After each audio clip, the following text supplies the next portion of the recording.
Les réunions publiques liées aux élections départementales sur le canton de l'Île de Ré s'achèvent le 17 juin. L'Île de Ré TV est allée à la rencontre de la liste Patrice Raffarin-Véronique Richet-Le-Rouge qui organisait à Sainte-Marie-de-Ré une réunion publique mardi 14 juin. Et jusque-là, c'est la plus grande réunion de l'île, toutes listes confondues. De riches échanges et toujours une belle fraternité partagée en fin de réunion.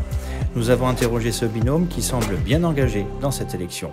Écoutez, cette campagne se déroule extrêmement bien. C'est vrai qu'il y a une montée en puissance. C'est tout à fait normal puisque l'élection approche et que l'intérêt des citoyens augmente au fil des jours.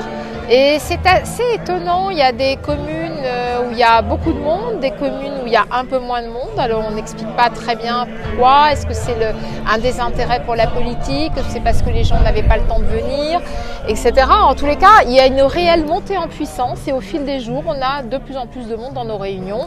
Et je veux dire, ce soir, c'est absolument extraordinaire. Extraordinaire, des questions, des réactions, des applaudissements. Et puis c'est vrai qu'on a le plaisir à offrir un apéritif et ce soir en plus il y a un orchestre. Donc parce que la politique c'est aussi la convivialité.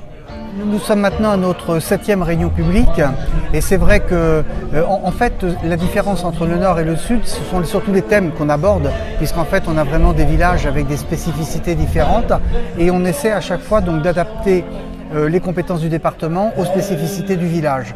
Alors en termes de fréquentation, non, dans le nord de l'île, on a eu aussi, notamment sur Saint-Clément, une fréquentation très importante. Alors ça dépend aussi de plein de choses. Je ne pense pas que les gens se démobilisent, mais on a eu quand même aussi des contacts téléphoniques où les gens prennent des rendez-vous, mais c'est vrai qu'ils n'ont pas forcément la culture de la réunion publique.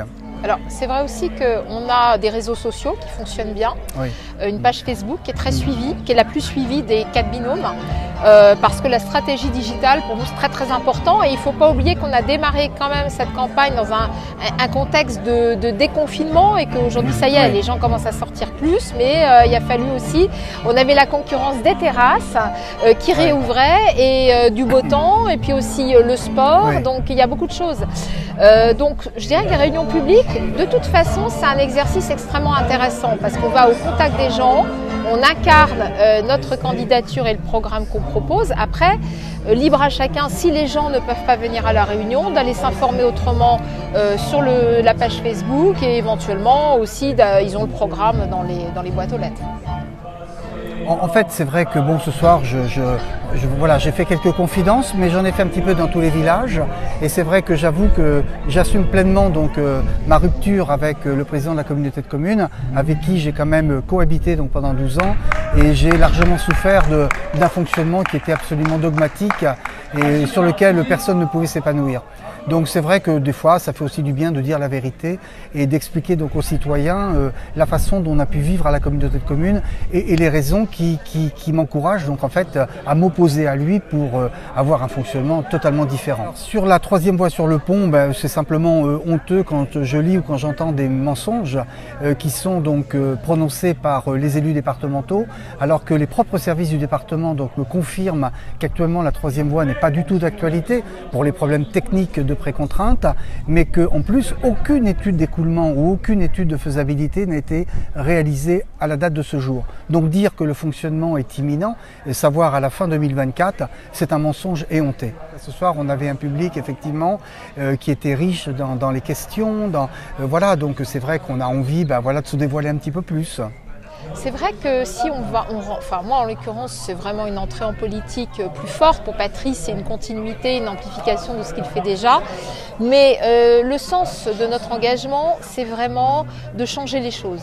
C'est l'écoute des citoyens, travailler avec les citoyens. Au fil des réunions on voit à quel point les gens qu'on rencontre sont d'une très grande qualité et posent des questions intelligentes et surtout ont déjà des réponses. Ils ont déjà formulé une partie de la solution.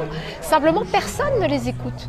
Et donc si on s'engage aujourd'hui aux élections départementales, c'est parce que c'est indispensable pour faire changer l'île de Ré, pour la réveiller. L'île de Ré a un potentiel énorme qui n'est absolument pas exploité, aussi bien un potentiel humain qu'un potentiel environnemental, alimentaire, enfin bon, dans plein de domaines. Et c'est vrai que le sens politique, enfin en tous les cas, en ce qui me concerne l'engagement politique, c'est faire changer les choses et aider les gens.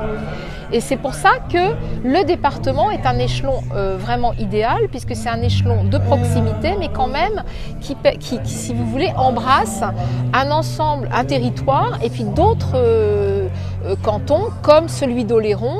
Et on aimerait bien, si vous voulez, essayer de développer des synergies avec Oléron. Et les gens sont tout à fait ouverts quand on propose cette idée. Encore faut-il dire la vérité, faire bouger les choses. Et c'est vrai, on se positionne en rebelle.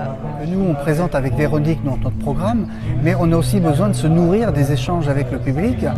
Et on a aussi besoin de les écouter pour justement, quelque part, influer nos propres idées et les adapter, en fait, aux besoins des citoyens. Ça fait du bien qu'il y ait un peu d'opposition à l'île de Ré. Je pense que c'est salvateur. Maintenant, les urnes parleront. J'espère que la population comprendra qu'on est là pour elle et que le 27 juin, on sera élu pour pouvoir faire changer les choses. Oui, je partage totalement. Moi, je suis très heureux d'avoir mené un petit peu, puisqu'en fait, c'est surtout qu'on soit force de proposition, avant tout. On n'est pas là contre personne, on est là vraiment pour exposer donc un programme.